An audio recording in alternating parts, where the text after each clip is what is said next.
So, welcome to Coding CEO, the channel where I empower you to become the CEO of your own coding journey.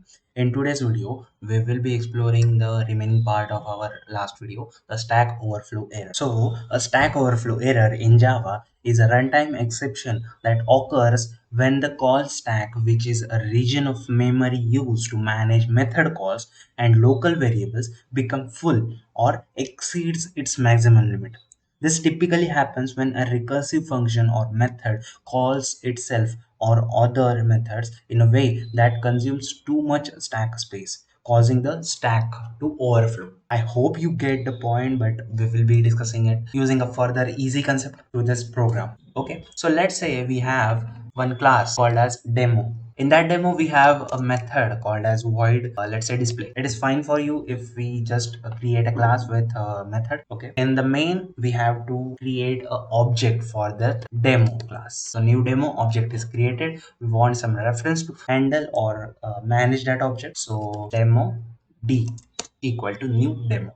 D is nothing but the reference variable for our demo object. We will be calling this display method using that reference variable d.display. What happens at this time? We have this void display method in our demo class. We have called it in our main method using the reference variable d.display. So execution of our JVM will go to that void display, right? And whatever we have written in this part, it is getting executed, right? But what happens if we again call the display method inside the display? See, method display recurses infinitely and can only ends by throwing an exception. What is this exception is called as?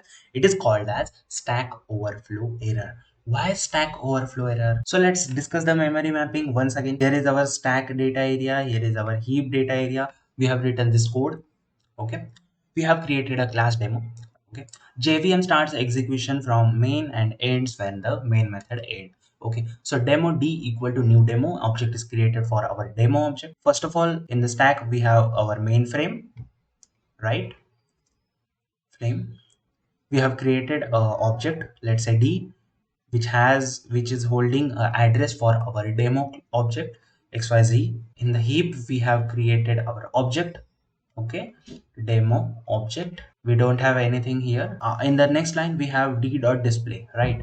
So display method is created. From this point execution will go towards void display, right?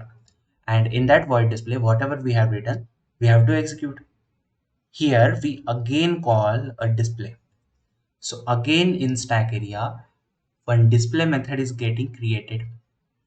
Okay, so whatever in this display we have to again execute in this display. So again one display is getting created, again display called, again one display is getting created, and this time we have reaching our end of our stack data area. The memory of stack is overflowed. So because of this circular looping we have encountered one exception here, a stack overflow exception. Got it? So remember these 2 points. Whenever we call a method or block to execute, then one stack will be created within our stack area. We have called this display method, display stack is created. We have called this display method, display stack is created. Multiple times we called multiple display created. Whenever our stack memory is getting full, it will be throw out a exception called as stack overflow exception. The second point is whenever that method body or block body execution is over, that stack will be deallocated from our stack area. Got my point?